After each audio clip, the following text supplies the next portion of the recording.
শুভ সকাল। গাইডলাইন জার্মানির একটা ভিডিওতে আপনাদের সাদর আমন্ত্রণ। আজকে আমরা জার্মান ল্যাঙ্গুয়েজের B1 এক্সাম নিয়ে কথা বলবো।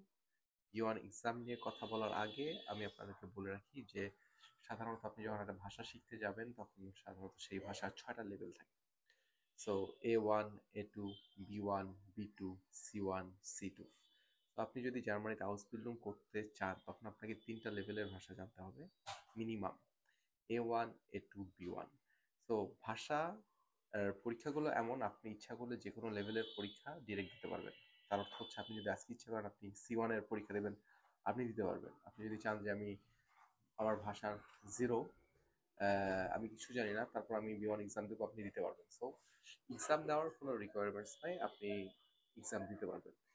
তো এক্সামে আসলে কি পরীক্ষা করা হয়? অন্যান্য ল্যাঙ্গুয়েজ এক্সামের মতোই এখানে হচ্ছে 4টা বিভাগে পরীক্ষা নেওয়া হয়: রিডিং, লিসনিং, স্পিকিং, রাইটিং। তো 4টা ডিপার্টমেন্টে পরীক্ষা নেওয়া হয় এবং 4টা ডিপার্টমেন্টেই আপনাদেরকে পাস করতে হয়। 60% মার্ক হচ্ছে মিনিমাম। 60% সবগুলোতে যখন পাবেন তখন আপনি সেই লেভেলটা কমপ্লিট করে ফেলবেন। সো বাংলাদেশের পরিপ্রেক্ষিতে এখন অনেকে বলেন যে বাংলাদেশে এক্সাম দেওয়া যাচ্ছে না, সিট পাওয়া যাচ্ছে না, বাংলাদেশ থেকে পরীক্ষা দিয়ে পাশ করা কঠিন। এগুলোর সব কিছুরই একটাই কারণ, সেটা হচ্ছে বাংলাদেশে আমরা অনেকেই আছি যারা ভালোভাবে প্রিপারেশন না নিয়ে এক্সাম দিচ্ছি। তার সেই কারণে যারা আসলে ওয়েল প্রিপেয়ার্ড তারা হচ্ছে এক্সাম দেওয়ার সুযোগ পাচ্ছে না। তারপরে আমরা একটা এক্সাম ৩, ৪ বা ৬, ৭ বার করে দিচ্ছি, যদিও আমরা জানি যে আমাদের হচ্ছে প্রিপারেশন এনাফ না, তারপরেও আমরা দিচ্ছি। তো আমরা জাস্ট চিন্তা করতেছি যে লাকের উপরে ডিপেন্ড করে দিচ্ছি, যদি আমার যদি ভালো লাক হয় তাহলে আমি পাস করব। জিনিসটা কিন্তু এরকম না। আপনি 60% নাম্বার তখনই পাবেন যখন আপনি ওই বিষয়ে একটা দক্ষতা অর্জন করবেন, তখনই।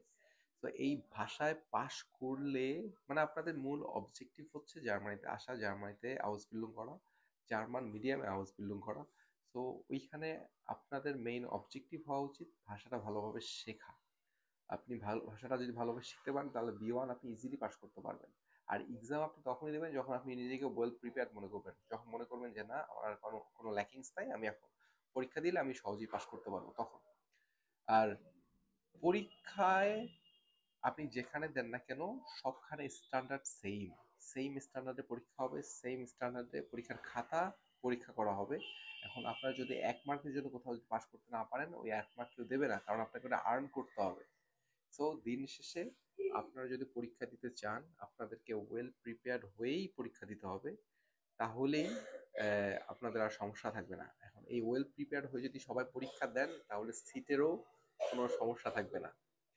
তো আপনারা আশা করি সবাই বুঝতে পারছেন যে আপনারা B1 এর জন্য প্রিপারেশন নেন, B2 করেন, কিন্তু এক্সাম যখন দিবেন আপনাদের নিজেকে 100% প্রিপারেশন নিয়ে দিবেন।